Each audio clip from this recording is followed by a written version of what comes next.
Team, you ready? Yeah. 1, 2, 3.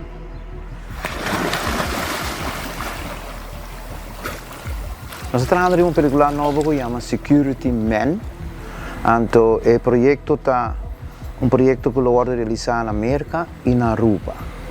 Bobby são 1000 pessoas, com extra, com team, com exército.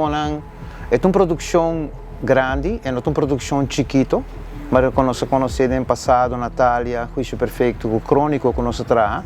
Só que aqui é uma produção muito mais grande, muito mais ampla, muito mais profissional. All you're going to do is like this, okay? And watch around when they go down. Cada tem fila, cada não para, barra. Sim. Mais ou menos que tempo nos verwacht het filme aqui? Bom, bisa na 2024, provavelmente é para filmar. E também aqui idioma? Na inglês.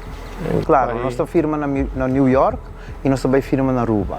Está quase que nós encontramos com o ator não vou nominar, mas nós não podemos mencionar o nome para não ter problema com o agent, mas esse aí nós podemos ter mais futuro, sim. Então, Cortico, conta-me um pouquinho over o movimento. A película está com ex-CIA que está terminando seu trabalho, ele vai com pensão, então, a hora que ele vai com pensão, ele chega na sua cidade ou no seu lugar onde está outra viva, então, ele repara, ele nota que tudo muito no bairro está lantando sem tata. Então, ele acorda su mês com sua tata abandonada em anos 40.